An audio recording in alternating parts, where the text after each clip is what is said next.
कोई अवशेष नहीं मिला। कहीं तो 20 अवशेष भी मिले हैं, 12, 13, 5, 2 कट्टों में बांधे हुए।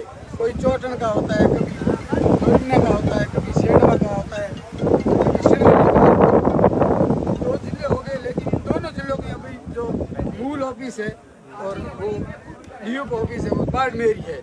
तो हमारे एक तो ये निवेदन है कि जितनी जो एफएसएल रिपोर्ट अवशेषों की जाती है वो कितनी पेंडिंग है उनका हमें इस पूरे पर्यावरण प्रेमियों को इन्होंने मुझे कहा, इसलिए मैं कह रहा हूँ कि हमें उसका आंकड़ा चाहिए कि हमारी कितनी रिपोर्टें पेंडिंग पड़ी है और जितने मुकदमे हैं उनके अंदर कितने मुलजम आज दिन तक जो है और वो पकड़े नहीं गए, फरार है, उनको भी पकड़ा जाए। उनका भी हमारा निवेदन है। जो ये तेजे की ढाणी की जो घटना हुई है पूर्व रात्रि में, इस घटना में कम से कम हमें ये संभव लग रहा है, जो इस घर के अंदर ये 2 हिरण आए हैं तो उसमें वो 4 बंदे नहीं है, कम से कम इसमें 50 लोग इन्वॉल्व है, कम से कम 50 लोग। अगर ये घरों के अंदर मीट बनता है तो भी इतने लोग इन्वॉल्व है, और कोई रेस्टोरेंट में और किसी कोई किसी पार्टी उल्टी में जाता है तो वहाँ भी ये इतने हो सकते हैं, ये हमें पूरा शक है।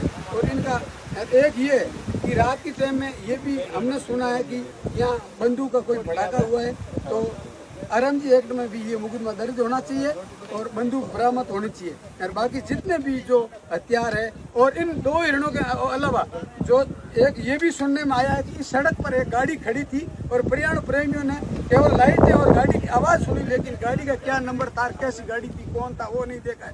तो इन मुलजमों को पूछ करके उस गाड़ी का भी पता किया जाए वो किस होटल वाले की गाड़ी थी और किसी और कोई शिकारी बड़ो और बाहर के और गिरोह की थी। जैसे लीलसर में पूर्व में जो शिकार पकड़ना हुआ उसमें कम से कम 10-12 गांव के शिकारी पकड़े गए। इसलिए हमें ये भी पूरा हमें भरोसा ऐसे लग रहा है कि ये यहाँ के अलावा 5-7 गांव और बाहर की भी शिकारियों की टीमें हैं। और ऐसे मरुस्थल में यहाँ इस टीमों के अंदर सैकड़ों हिरणों का टोले चलते थे। ये मगा राम जी ये हमारे बीच में बुजुर्ग बैठे, इनसे पूछ लो कि यहाँ कितने हिरणों के झुंड रहते थे। और आज हमें देखने में कहीं हिरणों के पद चिन्ह दिखाई दे रहे हैं। केवल और केवल आने वाले समय के लिए ये जो पश्चिमी राजस्थान का जो ये राज्य पशु शिकारा इनको दर्जा दिया है 1983 के अंदर, लेकिन इसको राज्य पशु का वन्य जीव का दर्जा दिया है, लेकिन केवल कागजों में घिसे जा रहा है, इनकी कोई कार्रवाई नहीं हो रही है। ये हमारे लिए बड़ी विडम्बना की बात है, बड़ा सोचने योग्य विषय है।